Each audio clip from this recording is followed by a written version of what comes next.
I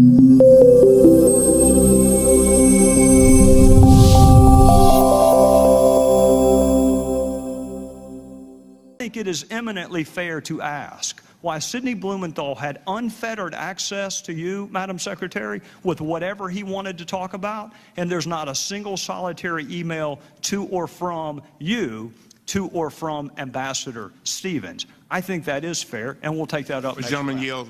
Gentleman yield. Sure. Thank you. Mr. Chairman, you've made several inaccurate statements over the past month as you have tried to defend against multiple Republican admissions that the Select Committee has been wasting millions of tax dollars to damage Secretary Clinton's bid for president. On Sunday, you made another inaccurate statement during your appearance on Face the Nation, and it's being taken up here, and this is the relevance. Here's what you said, and I quote, "There are other folks who may have equities in her emails, and there may be other entities who are evaluating her emails. But my interest in them is solely making sure that I get everything I'm entitled to so that I can do my job.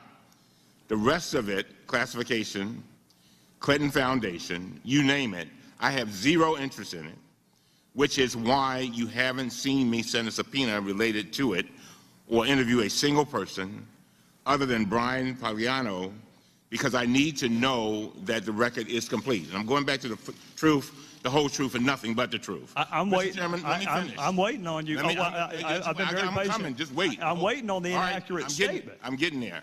Mr. Chairman. Well, we got to take a break. Your statement was, well, it's not going to take long. You took up 4 minutes over, so let me have 3. I've let everybody go over, including you, Mr. Cummings. Thank you very much. You issued a subpoena to Sidney Blumenthal on May 19th, 2015, compelling him to appear for a deposition on June 16, 2015. You issued this subpoena unilaterally without giving the Select Committee members the opportunity to debate or vote on it. You sent 2 armed marshals to serve the subpoena on Mrs. Blumenthal's wife at their home without having ever sent him a request to participate voluntarily, which he would have done. Then, Mr. Chairman, you personally attended Mr. Blumenthal's deposition. You personally asked him about the Clinton Foundation, and you personally directed your staff to ask questions about the Clinton Foundation, which they did more than 50 times.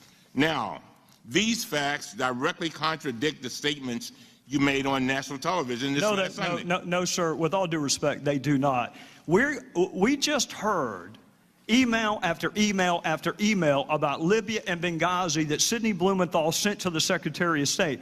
I don't care if he sent it by Morse code, carrier pigeon, smoke signals. The fact that he happened to send it by email is irrelevant. What is relevant is that he was sending information to the Secretary of State.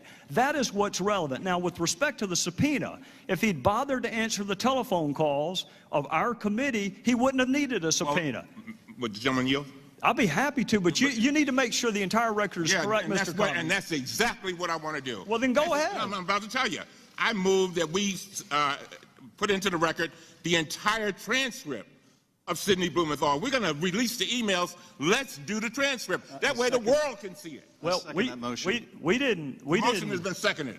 Well, we're not going to take that up at a hearing. We'll take that up in a business meeting. I've consulted with the parliamentarian, and they have informed us that we have a right to a recorded vote on that motion. We want, you ask for the truth, the whole truth, and nothing but the truth. Well, that's what we want to have.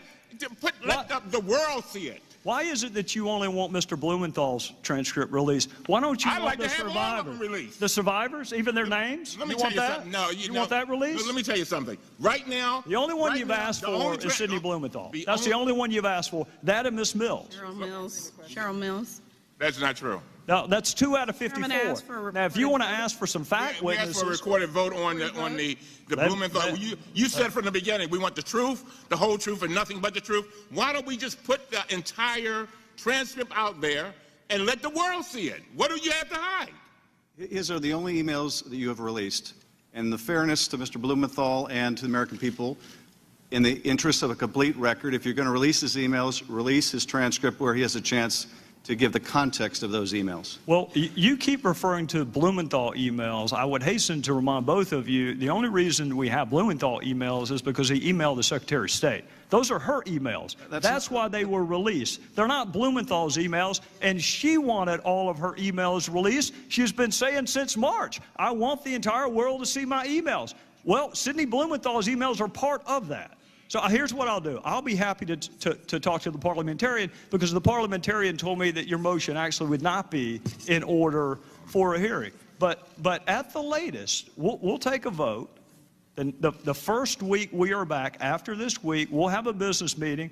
We can take up Mr. Blumenthal's transcript. We can take up whatever other transcripts you want. And while we're there, we can also take up the 20-some-odd outstanding discovery requests that we have to different executive branch entities. Why don't we just take all of it up then? Mr. Chairman, the allegations that have been made against him are refuted by his own testimony. In the interest of not having... That's your opinion, Adam. Well, if you disagree, then release the transcripts. What allegation, Adam? Why conceal the transcripts? Even if the motion were not in order, you have the power to release them. You have the power to say I'll tell you why, because I'm not going to release one transcript of someone who knows nothing about Libya by his own admission, while people who risk their lives, you have no interest in their story getting out. You don't want the 18 DS agents. You don't want the CIA agents. The only transcripts you want released are Ms. Mills and Sidney Blumenthal. Mr. Chairman, so we'll take all of this up in November. The only person you were interested in asking about during your entire questioning was Sidney Blumenthal. If you're so interested in him, release the transcript. You selectively released his emails. They're the only witness you've done that for.